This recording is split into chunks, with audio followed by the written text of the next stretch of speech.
Hello guys, இது உங்கள் கவித்தமிழ் அனிமி. இன்றைக்கி நாம் பியாண்ட் த டைம் கேம்ஸ் அனிமாவோட 18th எபிசோடு தான் பார்க்க போகிறோம். வாங்க எபிசோடுக்குள்ளே போயிடலாம். அடுத்த சீனில் ஹீரோ சிட்டிக்குள்ளே தான் வந்திருக்கான். அப்போ சில பேர் பேசிக்கிறாங்க, போட்டி நடக்கிற இடத்த பற்றி உனக்கு தெரியுமா? இல்லை, எனக்கு தெரியாது.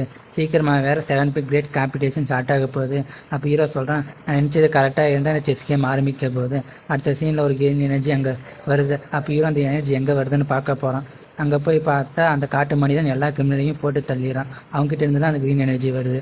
அப்போ ஹீரோ இதை பார்த்துட்டு என்ன ஒரு கொடூரமான ஆறான்னு சொல்கிறான். அந்த நேரத்தில் நம்பர் 6 கூப்பிட நம்ம ஹீரோவும் அங்கேருந்து போயிடுறான். Welcome vice captain shocking. என்ன வைஸ் கேப்டனா?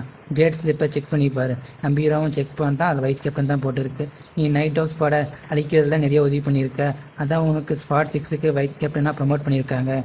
சரி, இப்போ நீ கொடுக்க வேண்டிய 1000 பிரி ஸ்டோனை கூட.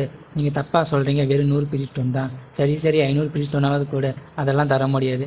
சரி, இதை நம்ம அப்புறமா பேசிப்போம். கிரேட் காம்படிஷனுக்காக நீ என்ன பண்ண போகிற? செகண்ட் பிரின்ஸ் வேறு நிறைய ட்ரெஸ்ஸில் மெருமெட் கிட்ட இருந்து எடுத்து வச்சுருக்காங்க.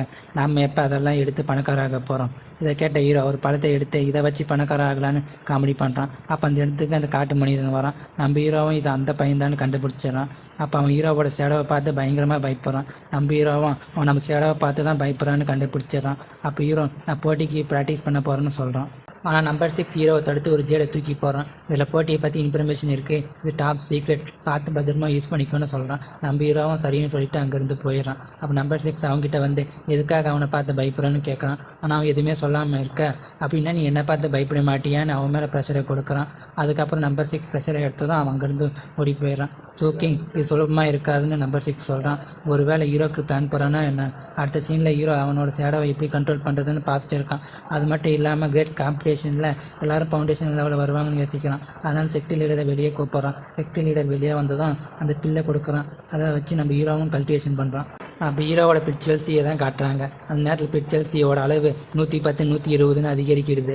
100 இருந்தால் அவன் ஜீனியஸ், 200 இருந்தால் அவன் மாஸ்டர்னு ஒரு பக்கம் செக்டி லீடர் கதறிட்டு இருக்கான். கடைசியாக ஹீரோ அடுத்த லெவலான கிரேட் சர்க்கிள் லெவலுக்கு பிரேக் த்ரோ பண்ணிடுறான். இதை பார்த்து செக்டி லீடர் ஹீரோவுக்கு வாழ்த்துக்கள் சொல்கிறான். அப்போ ஹீரோ ஃபவுண்டேஷன் ஸ்டேஜ் லெவலை பற்றி கேட்குறான். ஃபவுண்டேஷன் ஸ்டேஜுக்கு பிரேக் த்ரோ பண்ணணும்னா முதல்ல நம்மளோட பாடியில் இருக்க பாயிண்ட்ஸை ஓப்பன் பண்ணணும். ஆனால் அது ஓப்பன் பண்ணும்போது அந்த பாயிண்ட்ஸில் அசுத்தங்கள் சேரும். அதை தடுக்க ஃபவுண்டேஷன் லெவல் பில் தேவைப்படும். அப்படி பில் எடுக்கலன்னா அது டேஞ்சரில் தான் முடியும். அப்போ ஹீரோ செக்டி லீடரை சீல் பண்ணிவிட்டு போட்டி ஸ்டார்ட் ஆக போது ப்ராக்டிஸ் பண்ணணும்னு சொல்கிறான். அடுத்த சீனில் ஹீரோ ஒட்டின சும்மா தான் அடிப்பான். அதுக்கே அவன் பல மைல் தொலைவு பறந்து போய் விழுவான். இதுதான் கிரேட் சர்க்கிள் பவரான்னு ஆச்சரியப்படுறான். அப்போ மீதி 2 பேர் அட்டாக் பண்ணுறதுக்கு வராங்க. நம்ம ஹீரோவும் அவங்க கூட ஃபைட் பண்ணுறான். அந்த நேரத்தில் அவனுக்கு பின்னாடி வந்து அட்டாக் பண்ண வர அப்போ அந்த காட்டு மனிதன் அவனை அட்டாக் பண்ணி கொண்டுறான். இன்னொரு பக்கம் ஹீரோ இன்னொருத்தன் தான் கொண்டுறான். இதை பார்த்தா காட்டு மனிதன் ஹீரோ பண்ண மாதிரியே பண்ணுறான். அதுக்கப்புறம் அந்த பாடியை எடுத்துக்க சொல்லிட்டு அங்கேருந்து ஓடி போய் ஒழிஞ்சிக்கிறான். இதை பார்த்து ஹீரோ அவன் கொண்டதை மட்டும் எடுத்துக்கிட்டு நீ கொண்டது உன்னோடதுன்னு சொல்லிட்டு அங்கேருந்து போயிடான். இதை கேட்ட காட்டு மனிதன் அந்த பாடியை எடுத்துக்கிட்டு அவனோட சீக்ரெட் இடத்துக்கு தான் வந்திருக்கான். நம்ம ஹீரோவும் அவனை ஃபாலோ பண்ணிட்டு பின்னாடியே வந்திருக்கான். கடைசியாக அந்த பாடியை உள்ள தூக்கிட்டு போயிடறான். நம்ம ஹீரோவும் உள்ளே வந்துடுறான். அப்போ அந்த காட்டு மனிதன் செய்கிற வேலையெல்லாம் ஹீரோ செஞ்சுருக்க மாதிரி காட்டுறாங்க. அந்த நேரத்தில் ஹீரோ பின்னாடி வர அவன் பயந்து போயிடுறான். சரி, நீ என்ன பார்த்து அதை சொல்லு. அப்போ அவன் என்னால் பேச முடியாதுன்னு சொல்கிறான். நம்ம ஹீரோவும் ஜேடு மூலம் பேசணும்னு சொல்கிறான். அப்போ அந்த ஜேடில் அது தூங்கிட்டு இருக்குன்னு வந்திருக்கு. நம்ம ஹீரோவும் சரின்னு சொல்லிட்டு நீ பாடியை தூக்கிட்டு வரணும்னு அவசியம் இல்லை, அதுக்கு பதிலாக நீ ஸ்கேன் பண்ணால் உனக்கு காசு கொடுத்துருவாங்க, அந்த காசை வச்சு தர்ம வசலாக வாங்கிக்கோன்னு ஹீரோ காசு கொடுத்துட்டு அங்கேருந்து போயிடறான். அடுத்த சீனில் ஹீரோ அவனோட சேடவை செக் பண்ணிகிட்டு இருக்கான். இது என்னவா இருக்கும், எதுக்காக தூங்கிட்டு இருக்குதுன்னு. அப்போ ஹீரோ நம்பர் 6 கொடுத்த ஜெட் ஸ்லிப்பை செக் பண்ணி பார்க்குறான். இந்த 7th கிரேட் காம்படிஷன் 30 வருஷத்துக்கு ஒரு தடவை நடக்கக்கூடிய போட்டி. இல்லை ஃபவுண்டேஷன் ஸ்டேஜ் லெவலுக்கு கீழே இருக்கிறவங்க மட்டும்தான் கலந்துக்க முடியும். இது 4 ஐலாண்டுக்கு நடுவில் நடக்குது. ஃபர்ஸ்ட் ஐலாண்டு மே ஐலாண்டு, இது டெம்பிள் ஐலாண்டுன்னு கூட சொல்லலாம். செகண்ட் ஐலாண்டு ஈமை ஐலாண்டு, இது ராயல் பிளாஸ்ன்னு கூப்பிடுவாங்க. தேர்ட் ஐலாண்டு யூகேன் ஐலாண்டு, இதில் ட்ரெஷரும் புதைக்குழிகளும் காணப்படும். 4th ஐலாண்டு சூயிங் ஐலாண்டு, இதை நம்ம பில்லால்னு கூட சொல்லலாம். அது மட்டும் இல்லாமல் இதுக்குள்ளே பிரீத் லேம்ப் இருக்குது. இதுதான் நமக்கு வேணும். நீ போட்டியில் வின் பண்ணி அதை தூக்கிட்டு வரணும். இதை கேட்ட ஹீரோ இந்த தகவலை எதுக்கு நம்மக்கிட்ட சொல்லணும், ஏன்னா நோக்கமாக இருக்குன்னு யோசிக்கிறான். உடனே கில்லிங் புக்கை எடுத்து மார்க் பண்ணுறான். ஒருவேளை இது நம்பர் 6 தான் இருக்குன்னு நான் நினைக்கிறேன். அடுத்த சீனில் ஹீரோ எல்லாருக்கிட்டே இருந்து என்ன வேணுமோ அதெல்லாம் வாங்கிக்கிறான். இப்போ கப்பலும் ரெடி, பாய்சனும் ரெடி, போட்டி மட்டும் ஸ்டார்ட் ஆகணும்னு ஹீரோ சொல்கிறான். இதை கட் பண்ணி போட்டி நடக்கிற நாளாக காட்டுறாங்க. அப்போ தான் ஹீரோ அங்கே வரான். அப்போ ஹீரோ மேலே இருக்கிறவங்கள பார்த்து இவங்க எல்லாம் ஃபவுண்டேஷன் லெவலில் இருக்காங்க, இந்த 7P கூட இன்னர் ஸ்டூடெண்ட்னு சொல்கிறான். அதுக்கப்புறம் செகண்ட் பிரின்ஸை பார்க்குறான். அப்போ தான் வானத்தில் டைமென்ஷனை பறந்துக்கிட்டு 13 பேர் வராங்க.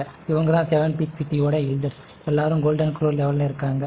இது அடுத்த வானம் இடிக்குது. எல்லாரும் என்னதுன்னு வானத்தை பார்க்குறாங்க. அப்போ அந்த இடத்துக்கு ஒரு பெரிய மாஸ்டர் வருது. இதை பார்த்து எல்லாரும் பீக் மாஸ்டருக்கு வணக்கம்னு சொல்கிறாங்க. அப்படியே அந்த மாஸ்டரோட தலையிலிருந்து வால் வரைக்கும் காட்டுறாங்க. அப்போ அதில் ஒரு பேலஸ் இருக்குது. அதிலிருந்து பீக் மாஸ்டர் வராரு. அப்போ அவர் சொல்கிறாரு, என்னோட பீக் ஸ்டூடெண்ட்ஸு நம்மளுக்கு மெர்மெட்லியானும் சி கார்பஸ் செக்டும் துரோகம் பண்ணியிருக்காங்க. அதனால் அவங்கள கொல்ல வேண்டிய நேரம் வந்துருச்சு. ஒரு ஆளை கொண்டா அவங்களுக்கு 10,000 கான்ட்ரிபியூஷன் பாயிண்ட்ஸ் கிடைக்கும். இந்த ஃபைட்டில் கிடைக்கிற ட்ரெஷரெல்லாம் நீங்கள் பீக் சிட்டிக்கு கொடுக்க வேண்டிய அவசியம் இல்லை. யார் அதிகமான கான்ட்ரிபியூஷன் பாயிண்ட்ஸ் வச்சுருக்காங்களோ அவங்கள இன்னர் ஸ்டூடெண்ட்டாக நாங்கள் செலக்ட் பண்ணுவோம். இப்போ போட்டி ஸ்டார்ட் ஆயிடுச்சுன்னு சொல்கிறான். அதே மாதிரி அந்த இடத்துல ஒரு பெரிய போர்ட்டல் உருவாகுது.